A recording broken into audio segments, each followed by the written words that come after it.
Good morning. As you know, Governor DeSantis remains committed to supporting the efforts here at Surfside alongside with Mayor Levine Cava. I'm sure he'll be back in short order. And again, our hearts go out to the families, the victims, and we continue to express our gratitude and appreciation for all the work that is being done here at Surfside. The state of Florida, in collaboration with the county, has launched a website that will best assist victims of the collapse who have unmet needs above and beyond what FEMA and other organizations are offering. The Surfside community, as we know, is resilient, and at the federal, state, and local levels, we are partnering with the private sector, nonprofit partners that have come together to ensure that survivors, families, and first responders receive much needed support to persevere in the aftermath of this terrible tragedy. That website is www.surfsideassistance.com. For immediate support and assistance, you can log in. It is now live, and we appreciate the county's partnership on that. Your information will then be forwarded to all the appropriate government agencies, all the organizations and nonprofits to ensure that you get the assistance that you so need. I would also be remiss if I did not mention the situation that is unfolding in Cuba. As you know, Florida is home to the largest amount of Cuban Americans in the country. The governor is actively monitoring the protests on the island. We remain steadfast in our support on the side of freedom and democracy. And as the governor stated yesterday, Florida supports the people of Cuba as they take to the streets against the tyrannical regime that has plagued them for so many decades. The next several days will be pivotal for the freedom-seeking people in Cuba and their decades-long quest for freedom. So we'll continue to actively monitor that, and we're prepared for any and all impacts that we may see with that situation unfolding. Buenos días. El gobernador está comprometido a continuar su apoyo aquí con el condado en esta tragedia de Surfside. También le queremos reiterar nuestro agradecimiento a todos los que están involucrados en esta operación, que ha sido algo que de verdad nunca nos hubiéramos podido imaginar, y estamos muy agradecidos a todo el apoyo que hemos recibido, a los socorristas, a todos que han brindado apoyo en esta tragedia tan terrible. Ayer el estado de la Florida, en colaboración con el condado de Miami-Dade, ha lanzado un sitio web que ayudará a las víctimas del colapso que necesitan ayuda. Los gobiernos federal, estatal y local, junto con el sector privado y las organizaciones caritativas, se han unido para garantizar que los sobrevivientes y las familias impactadas pueden recibir el apoyo que tanto necesitan después de esta tragedia. Si usted es un ser querido, necesita ayuda, puede visitar a www.surfsideassistance.com para obtener apoyo y asistencia de inmediato. Su información se enviará a todas las agencias correspondientes para ayudarlos a obtener la asistencia que necesitan. Sería negligente de mi parte si no reconociera la situación que se está desarrollando en la isla de Cuba. Como sabe, la Florida tiene la cifra más grande de cubanos americanos en todo el país. Estamos monitoreando muy de cerca las protestas en la isla y el impacto que tendría en nuestro estado. Seguimos firmes del lado de la libertad, y el gobernador, como dijo ayer, la Florida apoya al pueblo de Cuba que está manifestando en las calles por toda la isla en contra del régimen castrista. Estaremos monitoreando eso muy de cerca. Como sabemos, aquí el estado de la Florida será impactado, no importa lo que vaya a suceder, y estamos de nuevo orando para aquellos que están mostrando el coraje en sus manifestaciones. Los próximos días serán clave para el pueblo cubano, que desesperadamente por más de 6 décadas ha estado buscando la libertad. De nuevo le agradecemos a todos estar aquí. Muchas gracias. Thank you, Lieutenant Governor. Miami-Dade County Mayor Daniela Levine Cava.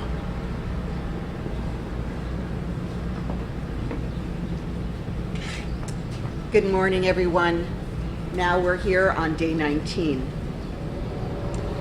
We're glad to be joined this morning by our Lieutenant Governor, and I want to reiterate how grateful we are here in Miami-Dade County for the ongoing support, the unprecedented collaboration of our partners at the state, at the Florida Department of Emergency Management, FEMA. They've been by our side since the very beginning, and they have not left, and they will not leave. Our search and recovery continued over the last operational period with some brief interruptions due to lightning. The Weather Service is still embedded with our teams on site, so we can get real-time updates to make sure that with any weather changes, our first responders are protected from the elements to ensure their safety. They can resume their work following pauses as soon as it's safe to go back, and the Weather Service guides them. We do expect ongoing inclement weather over the next few days, so we expect that there will be a few brief pauses. Our team has continued as ever to work diligently to make progress on the collapse and to recover the remains and bring closure to the families as quickly as we possibly can. Through search and recovery, we have confirmed additional victims. The number of confirmed deaths is now 94. 83 of these victims have been identified and 80 next of kin notified. Please join me in continuing to pray for those we have lost, the families who are grieving, and those who are still waiting. I want to stress that the police and the medical examiner teams are continuing their around-the-clock work to identify victims. However, the process of making identifications has become more difficult as time goes on, and the recovery at this point is yielding human remains.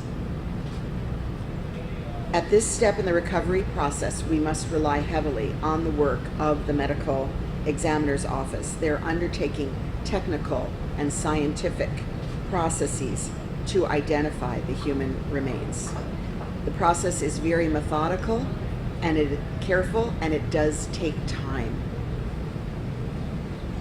Miami-Dade Police Department detectives continue to make progress with their ongoing audit and the diligent research necessary to verify that all reports of the unaccounted are verified. I want to stress, as I have done before, that we can only truly account for a missing person who is deceased once the identification is made. And so there may be people who are deceased who remain on the unaccounted list until a positive ID has been made. 222 people are now accounted for, and 22 people are potentially unaccounted for. The numbers are fluid, and they will continue to change as these efforts continue. Our Family Assistance Center continues up and running, and now 207 unique families have been served on site. We have 20 agencies actively serving, and yesterday, as you heard from the Lieutenant Governor, we launched the online portal for families to more easily access financial assistance for their unmet needs, and it contains all of the state and federal and other sources so that it's a one-stop shop for them to get the help they need.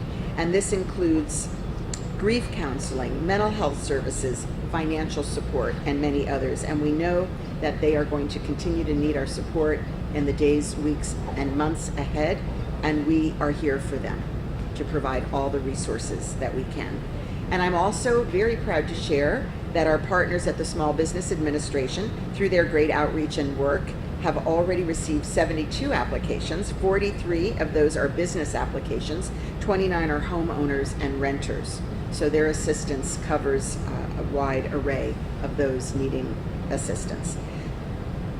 And as we continue to support our business community to bounce back from this disaster, I want to continue to urge our community to support the small and local businesses of Surfside and the surrounding area. And finally, I want to take this opportunity to reiterate our strong support of the peaceful protests unfolding across Cuba. We stand united with the Cuban people on the island and all across our own community at this historic moment in the struggle for freedom, dignity, and basic human rights. We stand with them and we pray for their courageous actions to begin to bring about real change and move us closer to a vision of a free Cuba. God bless the families and first responders. Buenos días, aquí estamos en el día 19. Nuestra búsqueda y recuperación continuó durante el último periodo operativo con algunas breves interrupciones debido a rayos. Sin embargo, nuestro equipo continúa trabajando tan diligentemente como siempre para avanzar en el colapso, recuperar los restos y llevar al cierre a las familias lo más rápido posible. Durante el búsqueda y recuperación hemos recuperado víctimas adicionales. El número de muertes confirmadas es ahora 94. 83 de estas víctimas han sido identificados y 80 familiares notificados. Ahora se contabilizan 222 personas y 22 personas potencialmente están desaparecidas. Los números son fluidos como siempre y continuarán cambiando a medida que continúen todos estos esfuerzos. También me enorgullece compartir que nuestros socios de la Asociación de Pequeñas Empresas, a través de su gran alcance y trabajo, ya han recibido 72 solicitudes. 43 de ellas son aplicaciones comerciales, 29 son rentores y inquilinos. Mientras continuamos trabajando para ayudar a la comunidad empresarial afectada a recuperarse de este desastre, insto a nuestra comunidad a que continúe apoyando a las pequeñas empresas locales de Surfside y sus alrededores. Finalmente, quería aprovechar esta oportunidad para reiterar nuestro firme apoyo a las protestas en Cuba.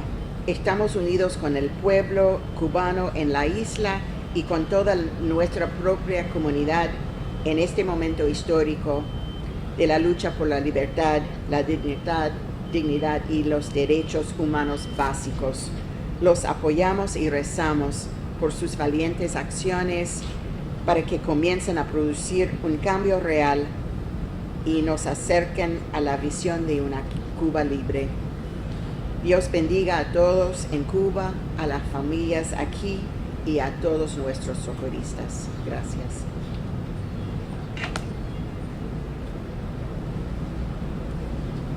Thank you, Madam Mayor. Surfside Mayor Charles Burkett. Good morning, everybody.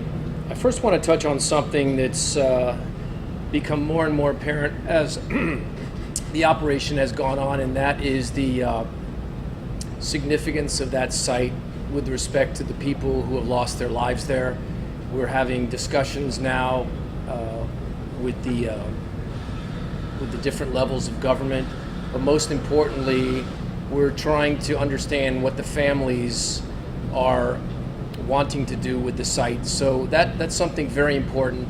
And to that end, given it is a very, very sort of holy site at this point because we've lost so many lives, we're going to be tightening the security around that site, and it's only going to be authorized personnel that will be allowed near that site.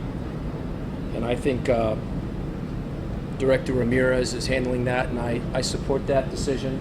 I think that's the right thing to do, because it's obvious that this has become much more than a collapsed building site. It is a holy site, for lack of a better word. This morning I also wanted to share a poignant bit of information gleaned during my visit to the site about an hour ago for the benefit of our families, which is my primary concern. As I talked with the overnight search teams, they described how carefully they are consistently going through the debris pile. As you know, the other day I talked about intact wine bottles being found. So carefully, in fact, that when they found a business card in the debris that listed the occupation of the card holder as an artist, they, as a result of that clue, began looking around and found paintings in the area, which they were able to pull out of the rubble and preserve for the family. This type of professionalism and compassion is emblematic of the amazing work that is being done at the site. The work overnight was halted several times for bad weather, as you heard, but the site and the debris pile, compared to yesterday, is nonetheless dramatically further reduced. In several locations of the pile, we are down to the parking area, and as a result, we're pulling out a good number of vehicles. Those vehicles are mostly terribly damaged evidencing the violence of the collapse in those areas. The search continues until everyone trapped in the debris is pulled out. Thank you.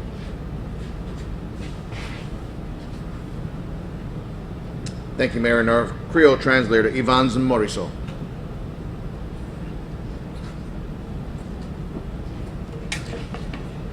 Bonjour tout le monde. Malgré la pluie ak zéclé, nous continuons à chercher victimes yo, toujours. Chiffres yo continuent à augmenter. Kounya, nous avons confirmé dans le monde que nous joignons qui mourent un chiffre de 94. Nous avons identifié 83 là-dedans. Et puis tout, 80 familles qui ont recevoir notice là de moun sa yo que nous joignons. Processus là pour identifier moun qui victime yo très difficile. Et il vient plus difficile à chaque moment. Médecins légistes a travaillé sans arrêter. Nous sommes capables de dire que nous joignons 222 personnes déjà. Et puis 22, nous cherchons toujours. Encore, chiffre est capable de changer à n'importe quel moment. Ceux qui a assisté famille que nous déjà préparé, qui déjà là et qui existait, il y a un temps à bail service à près de 207 familles et il y a 20 dans l'agence qui là dans la localité ça.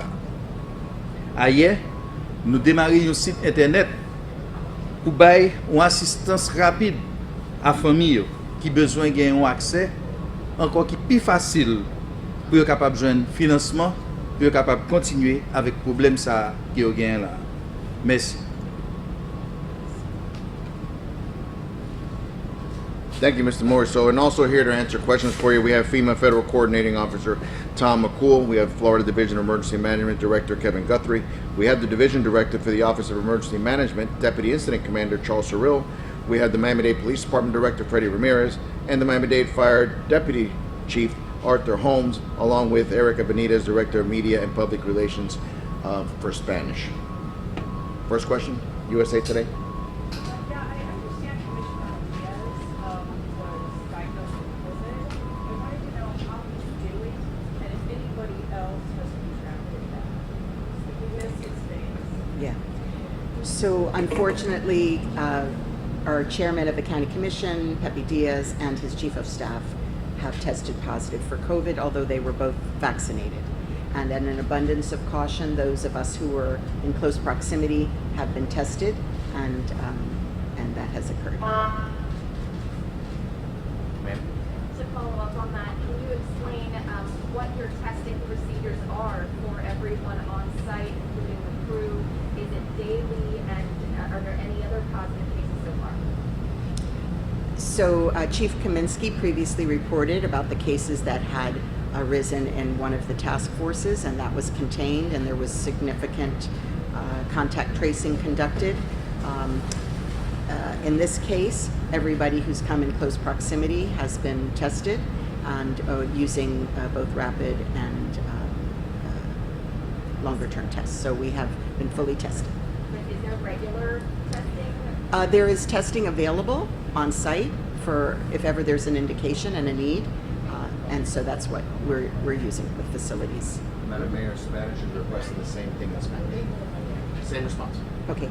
El jefe de la comisión y su jefe de operaciones también desafortunadamente están con COVID después de que eran vacunados, y por duda todos que estaban en contacto cerca con ellos han recibido pruebas para seguir adelante, y tenemos todo que necesitamos para las pruebas aquí en Surfside. Thank you so much. I appreciate it. Madam Mayor, a quick question, please. With respect to those tests, all have come back negative? The rapid tests, yes, Yeah. and then longer also. Thank you. And Mr. Burkett, a quick question, if you would, sir. You spoke that I know volunteer efforts seem to be wrapping up at the Surfside Community Center. And field kitchen there may be wrapping up, and some folks want to stay there and keep on working. I'm just wondering, is there an urgency to close that up, or why is it Why is it those operations being shut down? I don't think there's an urgency to close it. I think that what happened is I was told yesterday was that the town of Surfside did an inspection and found that there were many concerning sort of issues. You know, they scaled up very quickly. They've done an amazing job. I've gone there every day and I've eaten the food and I've used the facility, and it's cathartic to go there. It's wonderful. I mean, there are comfort dogs, there are psychological people there, there are families that are eating and talking and decompressing. So it's been a wonderful sort of operation. I think that the concern is that we don't want another tragedy in town. And I think that there were propane tanks, there were electrical cords. I mean, it was thrown together pretty quickly. And I think that now that we've been able to get a grip on things, I think the manager's intention is not to close them down, but to relocate them to the south here where we have the food court. And to that end, I asked the manager if we could assist them in moving, and he said, absolutely. So I've spoken with them. I've given them that offer. I've told them that we would do what we could to help them get set up in this more appropriate site, because the way it is right now, we just, in an abundance of caution, we don't want another tragedy. They've done a great job. There's nothing wrong with them. It's the situation that's the issue. Roll call, Sam. Thank you. Mayor, you mentioned them tightening security around the site. If you could tell me, is that just proactive, or were there people actually trying to access the site, whether to steal things or to somehow contaminate what's going on? Good morning, ma'am. Yes, just proactive. We've always had it secure, but we really want to make sure. There's a lot of emotion. You know, we talked about, people are saying it's a holy site. As families are being notified about their family members, the ask is always about property. People want some sort of connection with their family member. So it's very important that our process that we have in place continues to flow uninterrupted. This is one of those situations where you have the connection of an investigation and a lot of hurt, a lot of pain, and a lot of want to make people feel better. So it's very important that we stay within our discipline, stay within our process, so down the road we can provide some sort of comfort to the family members. That's all it's for. Sí. Sí, siempre hemos estado asegurando la cena. El problema es que hay mucha emoción, la familia tiene mucho dolor, y lo que tenemos es una investigación, y también tenemos que queremos dar, tú sabes, amor a la familia, darle closure. So es muy importante que mantenemos la cena asegurado para que los detectives sigan haciendo su trabajo, recuperando propiedad, para que en un tiempo cuando se puede, podemos tratar de reunir esa propiedad con la familia. Eso porque lo pusimos más duro, eso porque para proteger el proceso de investigación. Gracias. Sir. So, again, I'm wondering if you can be a little bit more specific about some of the incidents that might have prompted you to, upgrade security, if you will. Have there been people who have been apprehended? No, there's no criminality here, not at all. It's just, we're 19 days into it. There's still families that are sitting there. There's families that are now recalling things. Nobody's done anything criminal. It's just part of the process. This is a long, painful, hurtful process. I'm so proud of our property and evidence detectives that are back there, have made a makeshift property room, going from every little memento, from a picture, whatever they come across. We know that item is going to give some sort of comfort to the family members. That's all. And we want to make sure that our folks can do what they got to do. We have a lot of engineers and workers in there that are moving debris. Things move around, and I just want to do my very best to recover what we can recover to give back to the families at a later date. To give them, this is more of a human thing, and I just want to make sure that's maintained. Thank you. Madam Mayor, or could somebody maybe speak to, do you have an idea as to when this would start winding down as far as the removal of all of the rubble? So we have Chief Holmes for any technical aspect to this, but we have been told, and we've been telling you, that we can't put an outside date on it. Something in the window of the 14 to 21 days, hopefully on the shorter side of that. And we are making great progress on the pile, And so, do you have an update on that, on the timeline? No specific timeline. So, you know, we're here every day giving you the updates. You know, as of yesterday, it was 12 million pounds of concrete that had been removed. And of course, we are continuing to delayer and access lower portions of the building. Estamos siguiendo muy bien en la búsqueda y recuperación y estamos bajando los pisos que podemos revisar. En el momento no tenemos una fecha fija para terminar el proceso, pero esperamos dentro de 14 días más o menos, pero no podemos decir nada fijo en el momento. Hi, Mayor, with the Miami Herald. You mentioned that there's no set timeline. This has been a long, methodical process. And with that added sort of delay with identifying some victims, what are you communicating to families who are already going through this anguish? How are they feeling about this delay, which maybe is necessary, but how are Yes. they feeling? So naturally, the families are in anguish, waiting for information about their loved ones. And because of the full sharing of information, clarifying for them every step of the process, I think they truly understand the point that we are right now. Human remains more difficult to identify. We ask for their patience. We're supporting them, and their faith counselors and others are working with them to understand the importance of being sure that we have a positive identification before they can proceed.